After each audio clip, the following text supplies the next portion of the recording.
Before God thought of bringing us, there were so many things that he knew as a sower, sowing us, he knew that we should have, so that we'll be able to flourish.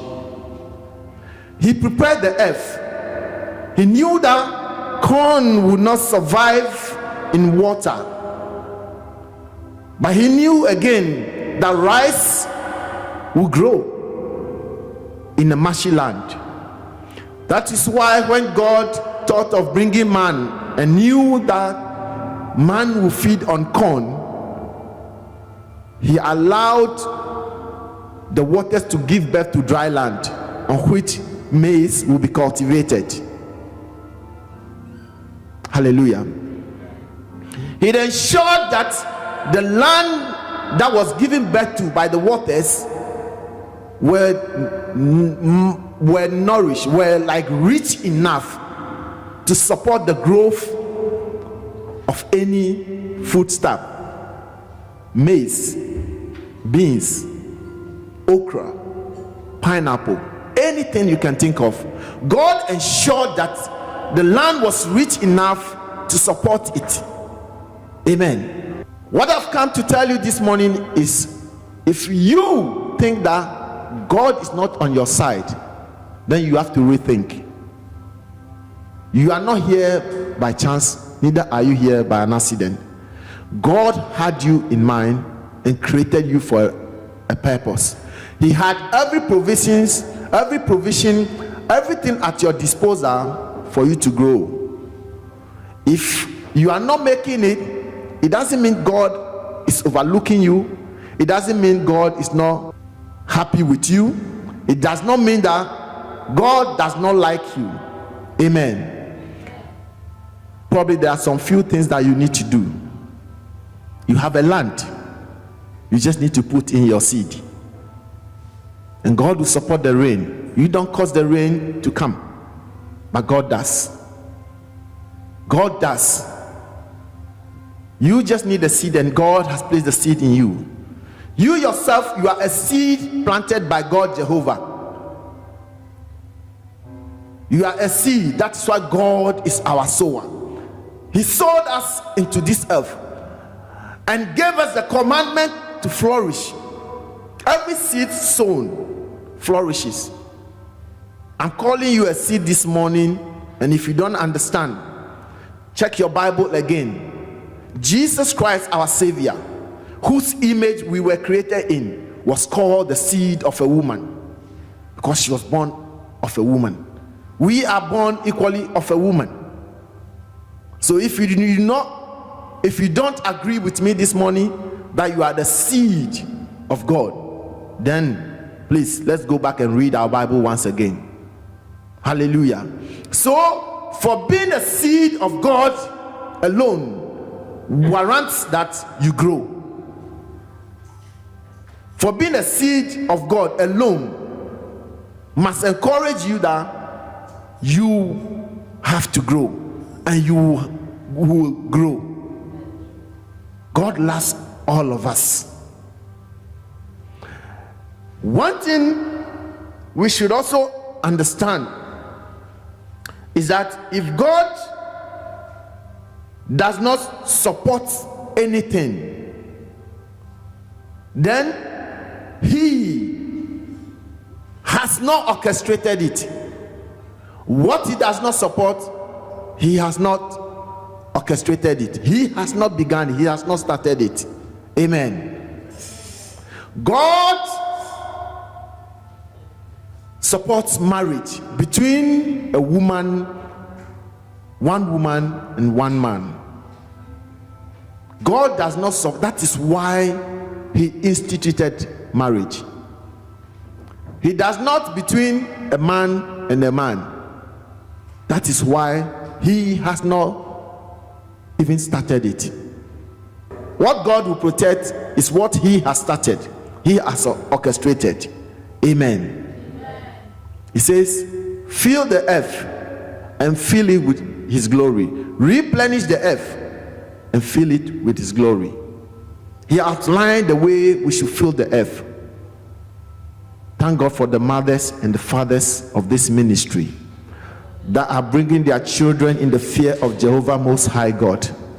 I pray for you and I thank God for your lives, that you are doing what God says we should do, raising children who become pillars of the next generation, renowned speakers in all parts of the world, where people will travel the length and breadth of this land to listen to the wisdom of God as this mount pulpits to speak in Jesus' name. Amen.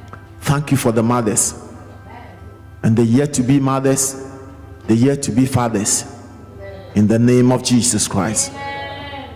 God has a reason for you. If you have not fulfilled scripture, I'm telling you that you have fulfilled scripture. Bible says, fill the earth, replenish and fill the earth with my glory. Thank God for the little ones that are up there on Sunday. They all know that they have to come to church. They are in church. Their Sunday teacher calls them and they run up there, listening, sitting well behaved, listening to their teacher. That is what God requires of us. Amen. God is a teacher. God is a teacher. He's our planter. He's our sower. When I was thinking of coming to talk, and the topic came, God, our sower. But I had this, that go and talk to the people that I am their sower. And if they lose trust in you, that it is not you who have sown them, let them go back and read the basis of the Bible. I sowed them and I supported them.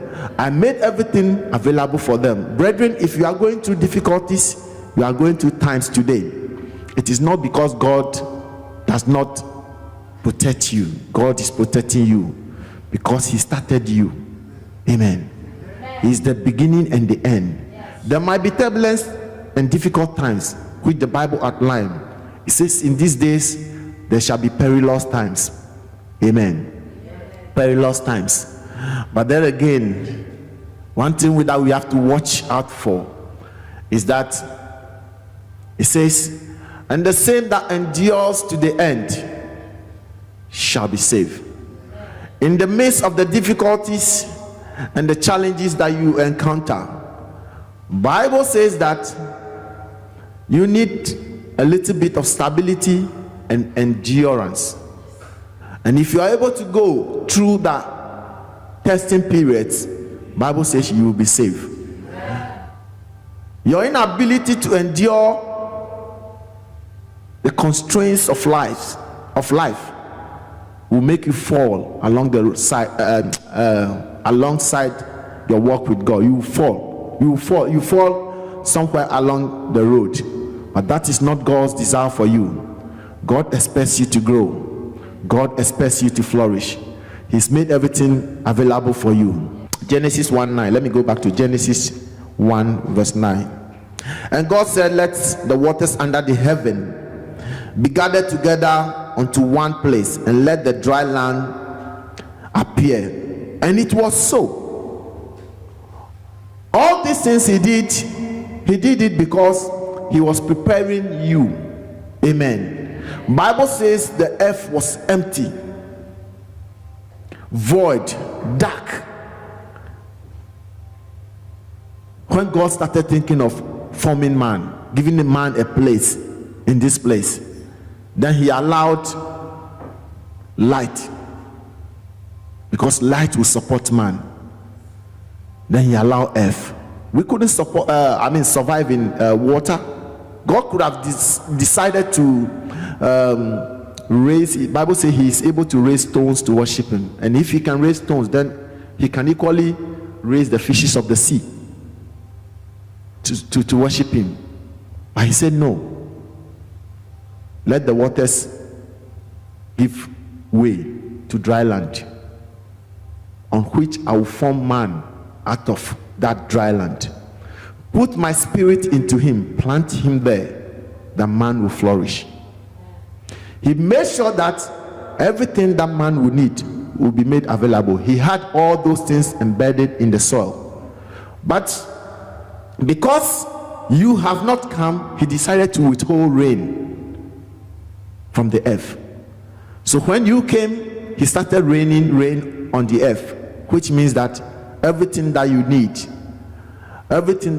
need to support your life is available for you. Sometimes you might not know how to ask, but I'm telling you today, you may not know when and you may not know how, but God will do it for you. You may not know when and how, but God will do it for you, because Bible says if he doesn't start, he doesn't protect it. Amen. Why has he got thoughts that he says no man even knew? Thoughts that no one has heard about you as an individual, because he started you, and it is his obligation that you stand. It is your obligation that you hit heights. And brethren, I want to say we will hit heights. Every individual will hit heights. Our youth, they will hit heights. Heights and greater heights. Our children will hit heights. Our generations and our grandchildren, 2, 3, 4 generations after us, will hit heights. Amen. Because we are fulfilling scripture. In Jesus' name.